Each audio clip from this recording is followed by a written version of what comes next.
I think it's important to refer back to chapter 59 of Isaiah to let you see how this biblical picture is coming to life. This is where we discovered the understanding about the cockatrice eggs, them weaving the spider's web.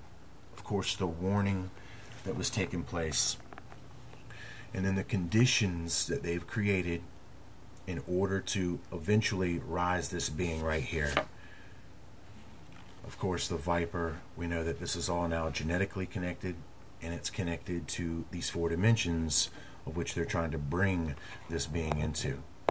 Now, I'd like you to see right here that as we move on down, look at this line again.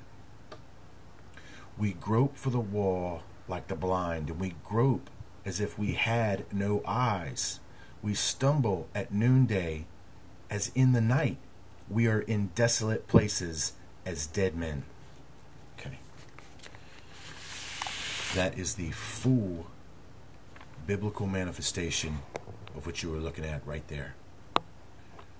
That is the eyeball that has the spider's web that you just saw in the beginning of this chapter that has been weaved and covered over it, which now, even at noonday, so meaning even in the light of the sun, both metaphorically speaking, the material sun and the spiritual sun, Jesus Christ.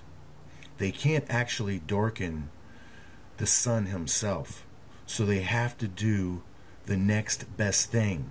They darken your ability to see him, and that's the spider's web, the shadow, the veil that's been put over our eye.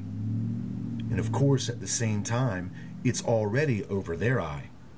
They have been unable to see his light for so long that this shadow, whether they know it or not, this web is already spun over them. They're in a cocoon. The symbolism is perfect. You cannot really say enough to understand how to fully absorb this. We grope for the wall like the blind, and we grope as if we had no eyes. We stumble at noonday. Now, the symbolism is empire of the black sun.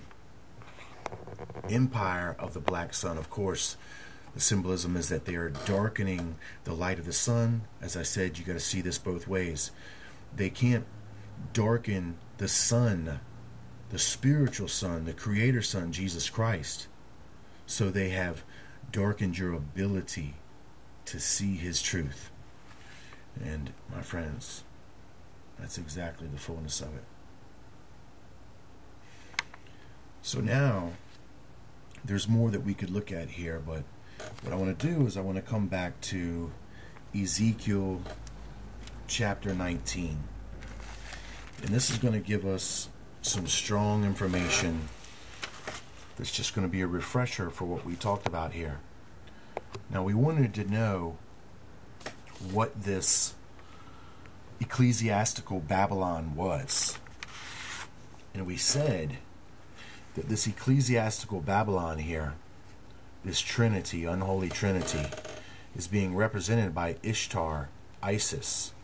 And of course, this ecclesiastical Babylon is really what you hear about as the shadow government. Once again, the shadow, the night. So if I said that ecclesiastical Babylon, and then here's our proof in detail for what I'm talking about, even its connections to these lines I'm about to show you. If ecclesiastical Babylon is Ishtar, well, this is your picture of her. There it is. There's the fulfillment of your understanding of the symbolism for ecclesiastical Babylon. Lilith, Isis, Ishtar, or even, as we've done already, we've broken it down to Iris, the iris of the eye. Now, there's the reference to the lions, as I talked to you about in the connection with the Sphinx, its connection to the symbolism for the sons of God, and that these fallen ones were kept and bound underneath that pyramid. I'll be back.